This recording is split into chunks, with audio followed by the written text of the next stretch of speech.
इस वर्ष के बजट में बहुत अहम भूमिका रही है और आपने भी जब बजट देखा होगा तो आप सबके ध्यान में आया होगा कि आपके सुझावों को, आपके विचारों को इसमें समाविष्ट करने का भरसक प्रयास किया गया है। वो काम तो हो गया। अब जो आज का ये संवाद है, ये संवाद कृषि सुधारों और बजट के प्रावधानों को हम आगे बढ़ाएं, तेजी से आगे बढ़ाएं, लास्ट माइल डिलीवरी तक पहुंचे, निश्चित समय सीमा में करें और बड़ी एफिशिएंसी के साथ करें और फिर भी सबको जोड़ करके करें। पब्लिक प्राइवेट पार्टनरशिप का परफेक्ट नमूना, सेंटर और स्टेट का कोऑर्डिनेशन का परफेक्ट नमूना, ऐसा हम आज की चर्चा से निकालना चाहते हैं। इस वेबिनार में एग्रीकल्चर, डेयरी, फिशरीज जैसे भांति भांति के सेक्टर्स के एक्सपर्ट भी हैं। पब्लिक, प्राइवेट और कोऑपरेटिव सेक्टर के साथी भी आज हमें उनके विचारों का भी लाभ मिलने वाला है और देश के रूरल इकोनॉमी को फंड करने वाले बैंकों के प्रतिनिधि भी हैं।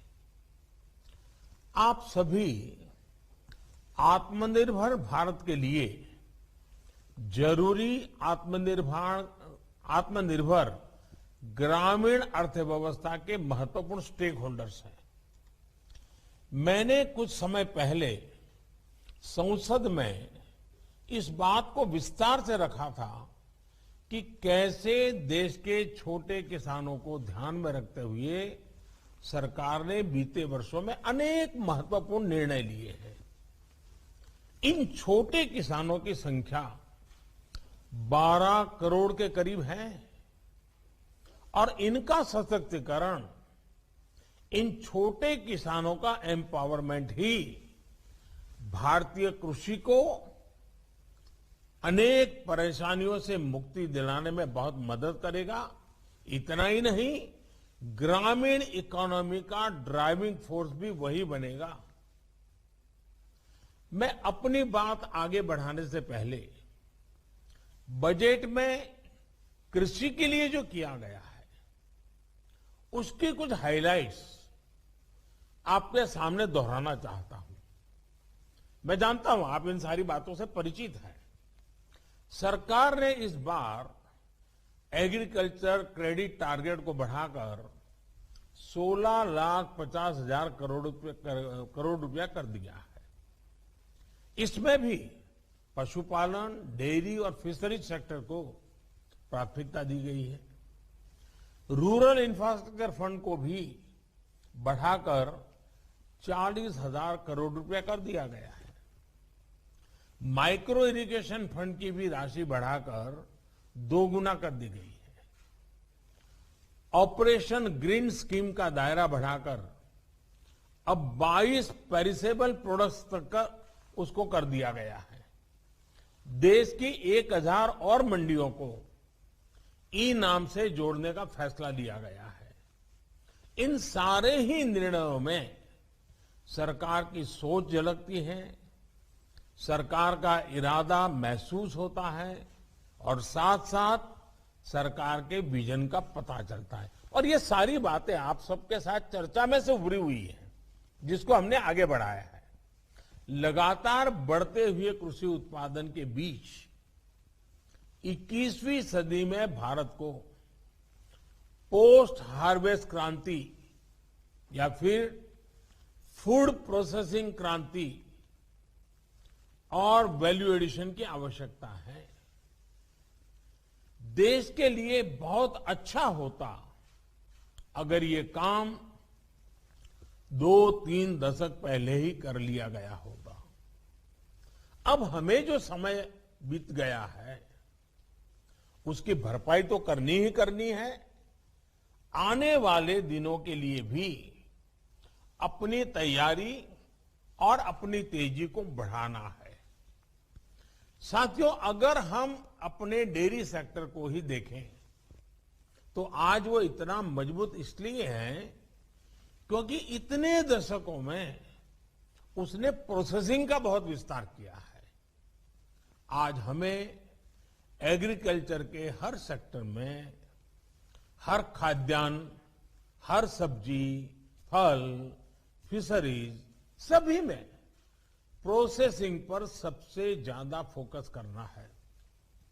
और प्रोसेसिंग की व्यवस्था उसे सुधारने के लिए जरूरी है किसानों को अपने गांव के पास ही स्टोरेज की आधुनिक सुविधा मिले। खेत से प्रोसेसिंग यूनिट तक पहुंचने की व्यवस्था सुधारनी ही होगी। प्रोसेसिंग यूनिट की hand holding farmer producer organisations मिलकर के करें।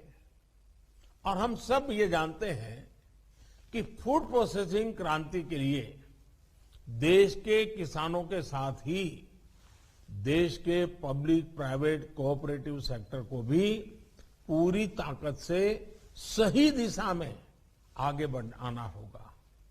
साथियों, आज ये समय की मांग है कि देश के किसान की उपज को बाजार में ज्यादा से ज्यादा विकल्प मिले।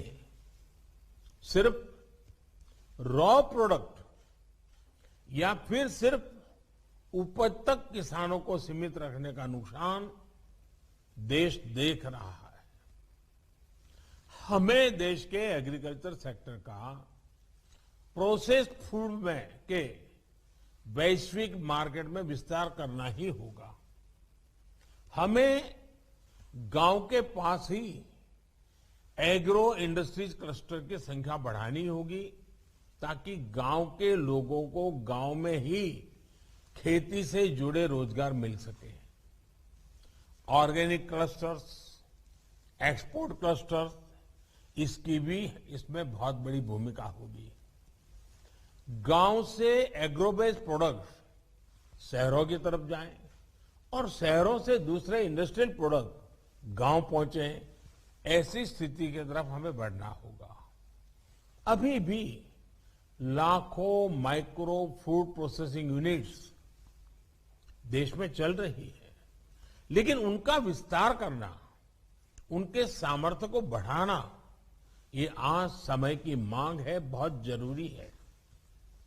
वन डिस्ट्रिक्ट वन प्रोडक्ट, इस योजना कैसे हमारे उत्पादों को विश्व बाजार तक लेकर जाएं, इसके लिए हमें पूरी ताकत से जुटना होगा। साथियों, सिर्फ खेती ही नहीं, यहां तक कि फिशरीज सेक्टर में प्रोसेसिंग का भी एक बहुत बड़ा स्कोप हमारे यहां है।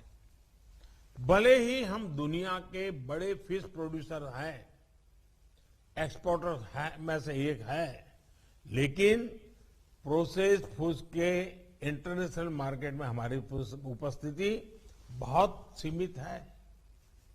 भारत की फिश ईस्ट एशिया से होते हुए प्रोसेस्ड फॉर्म में विदेशी मार्केट तक पहुंची है। ये स्थिति हमें बदलनी होगी। साथियों, इसके लिए जरूरी रिफॉर्म्स के अलावा करीब 11,000 करोड़ रुपए की प्रोडक्शन लिंक इंसेंटिव्स की योजना भी सरकार ने बनाई है, जिसका लाभ इंडस्ट्री उठा सकती है। Ready to eat, ready to cook, फल सब्जियां हो, सी फूड हो, मोजारेला चीज हो, ऐसे अनेक उत्पादों को प्रोत्साहित किया जा रहा है।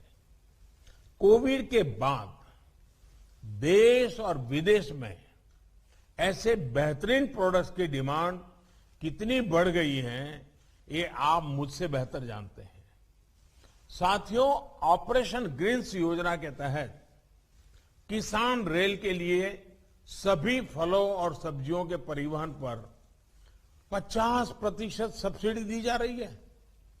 किसान रेल भी आज देश के कोल्ड स्टोरेज नेटवर्क का सशक्त माध्यम बनी है।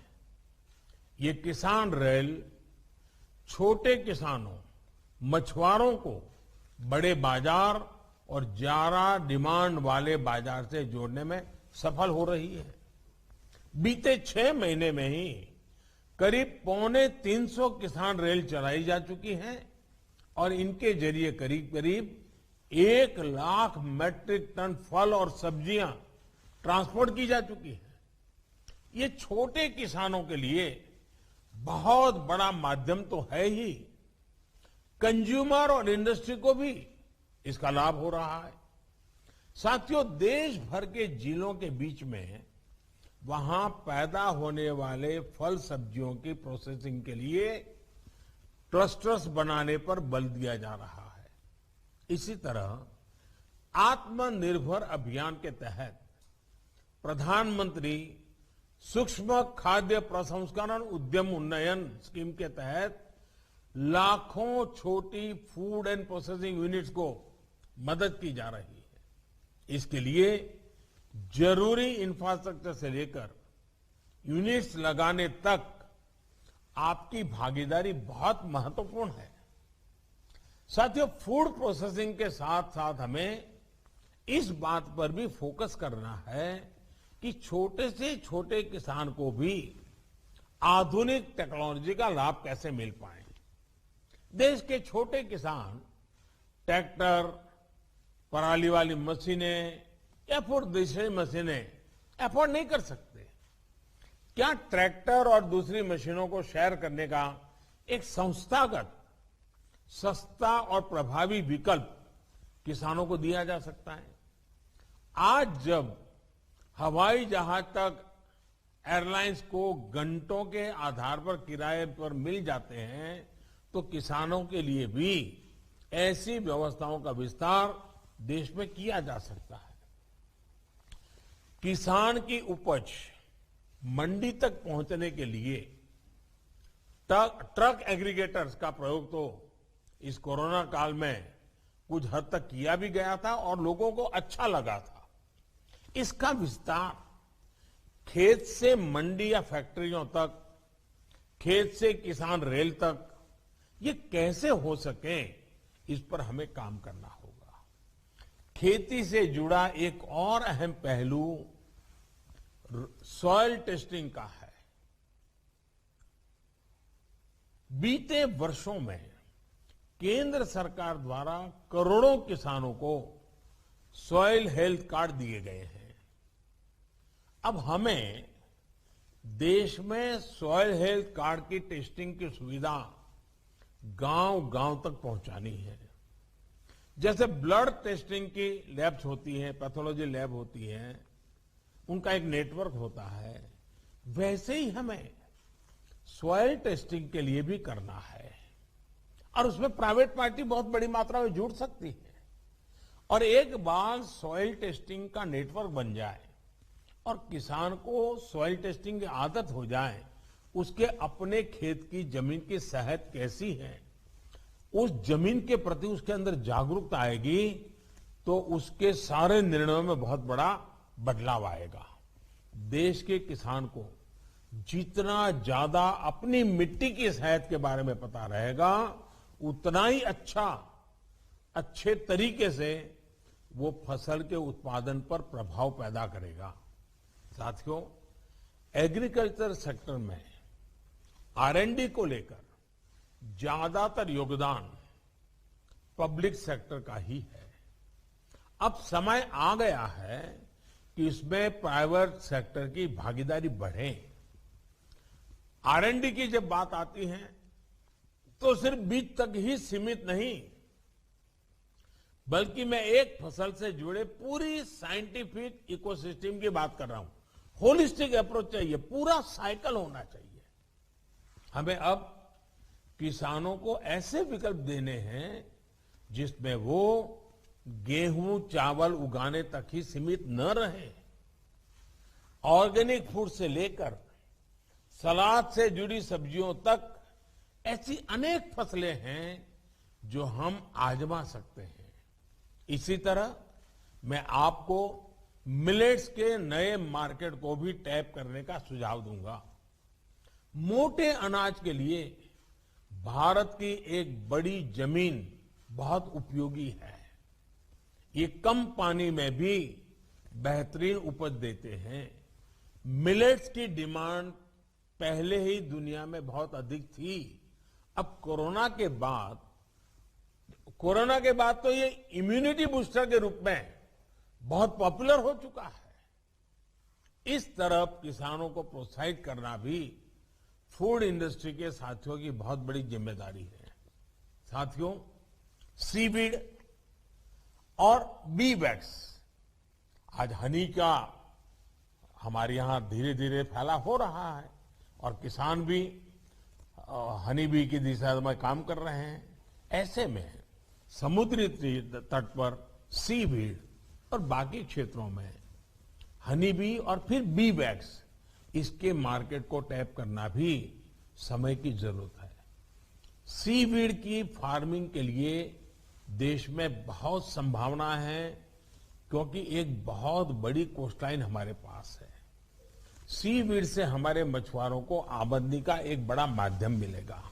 इसी तरह हम शहद के व्यापार में तो बेहतर कर रहे हैं। हमें बी वैक्स की लेकर भी अपनी भागीदारी और बढ़ानी है। इसमें आपका ज्यादा से ज्यादा कंट्रीब्यूशन कैसे हो सकता है, इस पर भी आज जब दिन भर आप चर्चा करेंगे, विचार विमर्श करेंगे, तो जरूर अच्छी अच्छी बातें उभर करके आएगी। जब प्राइवेट सेक्टर की ये भागीदारी बढ़ेगी तो स्वाभाविक रूप से किसान का भरोसा भी बढ़ेगा। हमारे यहां कॉन्ट्रैक्ट फार्मिंग लंबे समय में से किसी न किसी रूप में की जा रही है। हमारी कोशिश ये होनी चाहिए कि कॉन्ट्रैक्ट फार्मिंग सिर्फ एक व्यापार बनकर ना रहे, बल्कि उस जमीन के प्रति हमारी जिम्मेदारी को भी हम निभाएं। हमें किसानों को ऐसी टेक्नोलॉजी, ऐसे बीज उपलब्ध कराने हैं जो जमीन के लिए भी हेल्दी हो और न्यूट्रिशन की मात्रा भी उनमें अधिक हो। साथियों, देश की खेती में सिंचाई से लेकर बुआई, कटाई और कमाई तक टेक्नोलॉजी का एक संपूर्ण समाधान मिले, इसके लिए हम सबको मिलकर के एकजुट प्रयास कर रहे हैं। हमें एग्रीकल्चर सेक्टर से जुड़े स्टार्टअप्स को बढ़ावा देना होगा, युवाओं को जोड़ना होगा। कोरोना के समय में हमने देखा है कि कैसे अनेकों स्टार्टअप्स ने फलों और सब्जियों को लोगों के घर तक पहुंचाया है। और ये खुशी की बात है कि ज्यादातर स्टार्टअप्स देश के नौजवानों द्वारा ही शुरू किए गए हैं। हमें इन्हें लगातार प्रोत्साहित करते होगा। ये आप सभी साथियों की सक्रिय भागीदारी के बिना संभव नहीं है। किसानों को ऋण, बीज, खाद और बाजार, ये किसान की प्राथमिक जरूरत तो है ही, जो उसे समय पर चाहिए।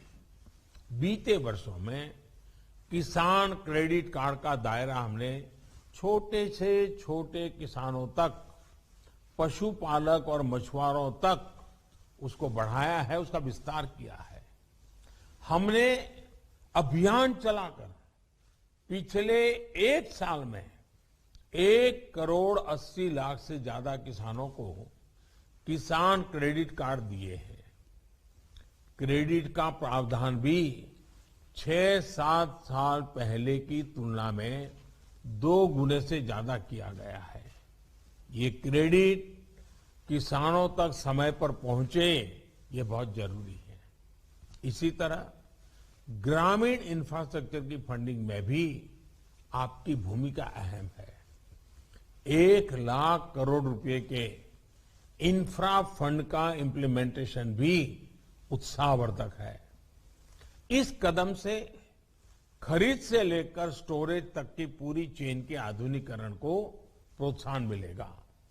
इस बजट में तो देश भर के एपीएमसीज को भी इस फंड का लाभ देने का फैसला किया गया है। देश में जो 10,000 एफपीओ बनाने जा रहे हैं, इससे एक बहुत ही सशक्त कोऑपरेटिव की व्यवस्था बन रही है। साथियों, इन संगठित प्रयासों को हम आगे कैसे बढ़ा सकते हैं, इससे जुड़े आपके सुझाव बहुत अहम है। इस क्षेत्र में आपका एक अनुभव है, आपका एक विजन है। सरकार की सोच, सरकार का विजन, सरकार की व्यवस्था, आपकी शक्ति, ये हमें मिला करके देश के कृषि क्षेत्र में बदलाव लाना है। इस संवाद के दौरान आप जो भी सुझाव भारत की कृषि के लिए, भारत की ग्रामीण अर्थव्यवस्था के लिए आपकी तरफ से जो भी विचार आएंगे, उनसे सरकार को बहुत मदद मिलेगी। आपके क्या प्लान है, सरकार और आप सभी साथ मिलकर कैसे चलेंगे, इस पर आप सभी खुले मन से चर्चा करें। आपके मन में जो विचार है जरूर दीजिए। हाँ, आपको लगता है कि बजट में ऐसा ना होता तो अच्छा होता, ये होता तो अच्छा होता, तो कोई ये आखिरी बजट नहीं है। इसके बाद भी कई बजट हम लेकर के आने ही वाले हैं। आप लोगों ने हमें सेवा करने का मौका दिया है तो हम करते रहेंगे। इस बार तो जो बजट में आया है, उसको आने वाले एक साल में कैसे लागू करना, जल्दी से जल्दी लागू करना, ज्यादा से ज्यादा लोगों तक लाभ पहुंचाना, इसी पर आज का संवाद फोकस रहेगा, केंद्रित रहेगा। बहुत लाभ होगा। मैं चाहता हूं कि आपकी एक खुले मन की चर्चा हमारे खेतों को, हमारे किसान को, हमारे एग्रीकल्चर सेक्टर को, हमारे ब्लू इकोनॉमी के क्षेत्र को, हमारी व्हाइट रिवॉल्यूशन के क्षेत्र को बहुत बड़ी ताकत देगी। फिर एक बार मैं आपका बहुत बहुत आभार व्यक्त करता हूं। धन्यवाद।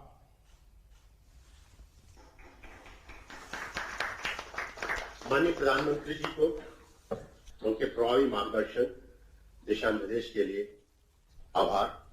मैं सबकी ओर से विश्वास दिलाना चाहता हूं कि बजट 21-22 के प्रावधानों और नवीन घोषणाओं के बारे में विस्तृत चर्चा करके प्रभावी अनुसरण की रणनीति विशेषज्ञों की मदद तैयार की जाएगी और यह अभिनव प्रयोग बहुत सार्थक होगा। माननीय प्रधानमंत्री जी का बहुत बहुत धन्यवाद। सादर प्रणाम।